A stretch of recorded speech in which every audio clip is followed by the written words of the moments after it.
fully packed. I mean, and not just with former military personnel, but with staff. Oh. There, you walk in there now, and it's a ghost town. Take the next right onto Maple Never Avenue. have I seen it like that. And of course, the smaller the population of people coming in, the less likely to the virus. And it's not a guarantee. I'm sorry. I wouldn't feel comfortable going, not 100% comfortable going anywhere until they come up with a vaccine for this thing. Okay. Hence, they don't have it together. So there's less people. People just don't want to go? Well, there's less people. No, what they've done is they've set up this thing where you could teleconference your doctor, your therapist, or whatnot. But so there's less people because they're doing more through the internet, through people's phones. So that's a good thing, right? That's a good thing. It can be a good thing. It can be a good thing. I mean, well, okay.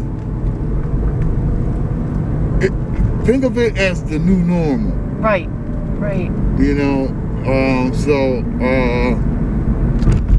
But there's more space. Right, there's more space, there's more room, there's less chance of you coming down with something because that's right, because people are at home. The people are at home or what have you. Well, I talked to a guy the other day. He has his own what do you call it, a funeral home. Right. And his family always had that. And I was like, okay, what was it like for you? He wouldn't let me put him on camera, unfortunately. Yeah. But he was telling me all kinds of stuff about how they had too many bodies to bury. And he wasn't trying to show off or anything. I had to, kind of get it from him.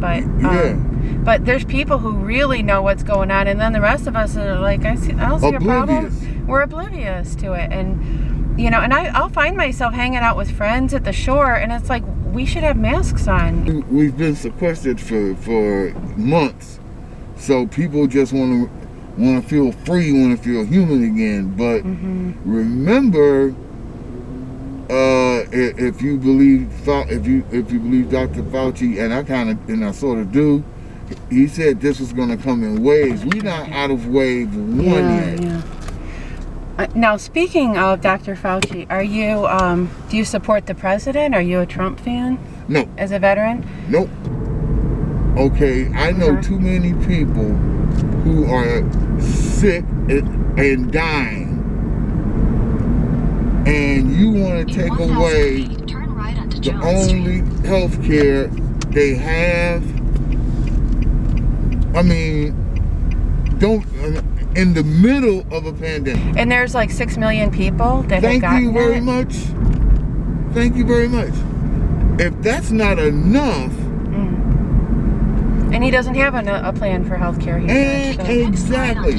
Okay, well, we're just going to cut it out. Okay, so what's your plan to replace it? Oh, we'll be talking about that very soon. Yeah. And we trust you, so, right? Yeah, Don't you trust Trump? Why not? Yeah. I mean, what have you got to lose? He lost me with the last election when he said that. He said, what have you got to lose? As a black man, I'm like, okay, well, if we mess around with you, everything. But they're putting forth this idea that veterans believe in Trump and they're for Trump. No, what about your friends that are veterans? Do you have friends that are veterans? Yeah, of course I do. Okay. They hate his guts. They don't like Trump. Okay. Again, it depends on what side of the fence you're on. If you don't have to... I don't know how you could be a veteran and be for Trump unless you just don't believe that he said what he said. Well, a lot of people say, what I believe he said, I should say. A lot of people kind of like people who are like themselves, okay? And not against... I mean, they're still. I still consider them brothers. I mean, once you wear the uniform, as far as I'm concerned, you're okay with me. Right. I mean, that's same with me and the evangelicals. I part with the evangelicals, but they're still my brothers and sisters in Christ. and that's another one. Okay, but there's no way. You know, I mean, you hear it all. I hear it all the time. It's like that, though. Just, what are these guys doing, and why are they doing it? You know, and like I said, if all the lies that he's been caught in, all the things that he has said, especially about women, I mean, my God, you become the right to choose. I mean, whether you're for or against, you know,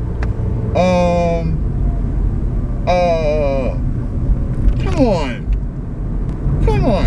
And then he wants to stop help. He wants to just destroy, you know, dismantle healthcare in the middle. It's not that.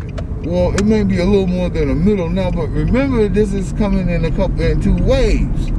Love yourself and everybody else. There's too much to live for. Yeah. Amen. God loves you.